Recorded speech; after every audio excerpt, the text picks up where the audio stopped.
दिल्ली में भारतीय जनता पार्टी की press conference चल रही है। गौरव भाटिया इस दौरान क्या कुछ कह रहे हैं, सुनिए। उनकी सांप्रदायिक राजनीति को कूड़ेदान में डाल दिया जाए,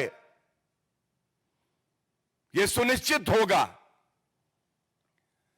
एक सवाल जो कल से लाखों लोग पूछ रहे हैं,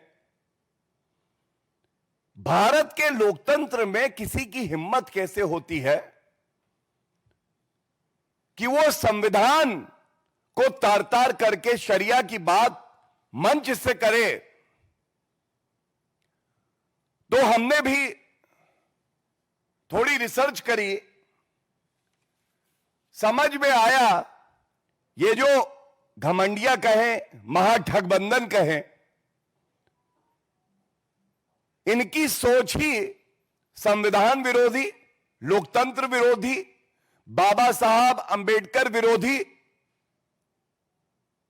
और ये तस्वीर एक आई, ये कुछ दिन पहले की ही है। हमारे लिए डॉक्टर B.R. अंबेडकर जी पूजनीय हैं, जिन्होंने भारत को संविधान दिया, जिन्होंने पिछड़े शोषित वर्ग के सशक्तिकरण का मार्ग खोला। उनकी तस्वीर लालू प्रसाद यादव जी के पैरों के सामने रखी है और लालू प्रसाद यादव ने चू नहीं करी।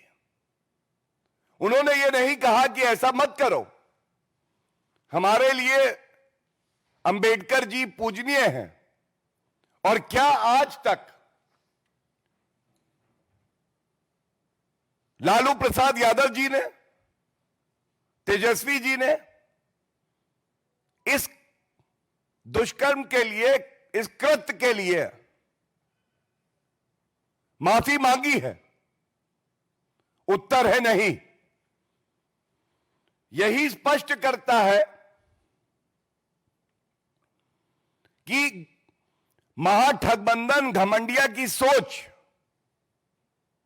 संविधान विरोधी है और इनका केवल एक मकसद है,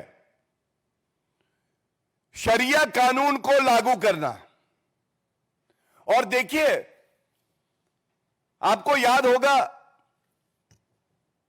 लोकसभा चुनाव के दौरान भी और उससे पहले भी एक तस्वीर और है। ये जंगल राज आरजेडी के साथी कांग्रेस पार्टी और राहुल गांधी हैं। वो बैठे हैं आराम से ठाट से कुर्सी पर। नीचे तस्वीर है बाबा साहब अंबेडकर जी की। ये केवल एक मामला नहीं था, ऐसी तमाम तस्वीरें हैं। और ये तस्वीरें पूरी कहानी बयां करती हैं। कहानी एक प्रयास की जिसमें ये भारत को एक इस्लामिक मुल्क बनाने का प्रयास करना चाहते हैं। इनकी सोच इतनी जहरीली है कि ये शरिया कानून लागू करना चाहते हैं।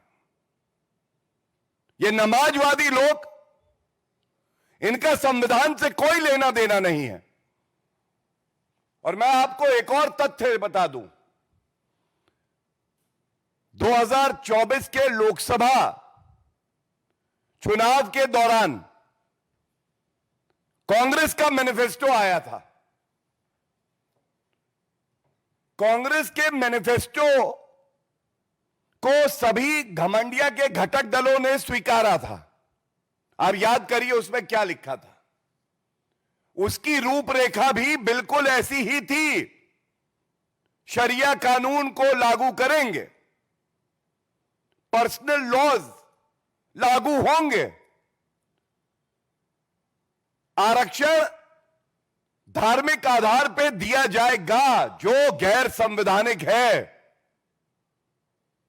मैं आपको प्रश्न बता सकता हूं, लेकिन केवल इतना ही कहूंगा,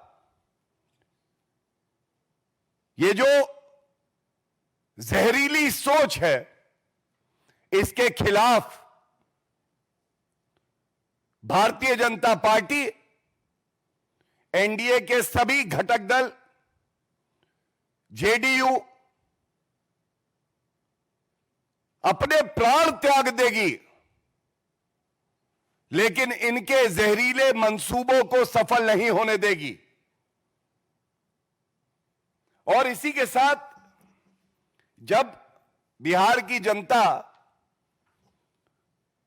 तेजस्वी यादव को यह नहीं कहती कि वो समाजवादी नेता प्रतिपक्ष है। तो बीजेपी प्रवक्ता गौरव भाटिया को सुन रहे थे आप, जिन्होंने एक बार फिर से लालू प्रसाद यादव पर हमला बोला है और बता दिया कि बाबा साहेब अंबेडकर के संविधान का किस तरीके से आरजेडी और तमाम गठबंधन के नेता बिल्कुल भी अपमान करते हुए हर वक्त नजर आते हैं।